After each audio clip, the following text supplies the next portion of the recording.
আসসালামু আলাইকুম রহমতুল্লাহি ওবরকাতুহু। প্রিয় দর্শক, শেখ আহমদুল্লাহর বিরুদ্ধে বাজে মন্তব্য করে ভাইরাল হওয়া এই ব্যক্তির শেষ পরিণতি কি হলো দেখুন। এই ভিডিওটি দেখুন, তাহলে বুঝতে পারবেন তার অবস্থা, শেষ পরিণতি কি হয়েছে। তুমি ক্ষমা চাও না, এই সেই ব্যক্তি, একটু অপেক্ষা করুন।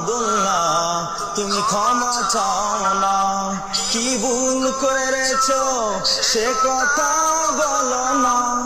আচ্ছা, এবার আমি আপনার কাছ থেকে একটা জিনিস জানতে চাবো। প্রায় 18,000 কমেন্টস আসছে আপনার এই ভাইরাল ভিডিওটাতে। 18,000 কমেন্টসে আমি একটা কমেন্টস ভালো খুঁজে পেলাম না, যে একটা কমেন্টসে লিখছে মাশাআল্লাহ বা আলহামদুলিল্লাহ। এটার কারণ কি? জোতার বাড়ি খাই হলো তো বাইরে। দেশবাসী, আমি সকলের কাছে আমি একটু হেল্প চাচ্ছি, আমাকে সহযোগিতা করুন। আজকে একটা গজল গাওয়ার কারণে তারা আমাকে আক্রমণ করছে, আমাকে যুদ্ধবস্ত করে জবানবন্দি নিয়ে তারা বলছে তারা আপলোড করে দিবে অনলাইনে। তারা আমাকে একটা গজল বলার কারণে এত আক্রমণ, এত শত্রু হয়ে গেছি, আমি তাদের জীবনে শত্রু হয়ে গেছি। আমাকে যেখানে পাচ্ছে ওইখানে আক্রমণ করা হচ্ছে। আজকে আমাকে অপমান করে তারা আমাকে জোর করে জবরদস্তি নিয়ে জবানবন্দি নিয়ে গেছে।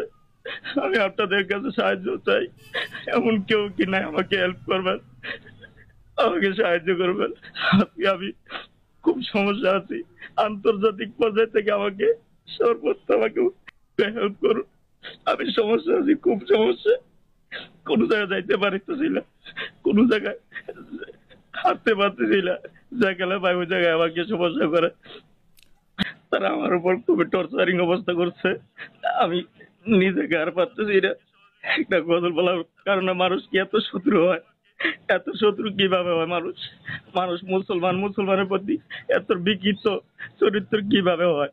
মানুষ, আমি তো কোনো শিরিক করছিলাম না, আমি তো আল্লাহকে অস্বীকার করি নাই, রাসূলকে অস্বীকার করি নাই। আমাকে যারা আক্রমণ করছেন, আমি বিচার দিলাম আমার আল্লাহর কাছে।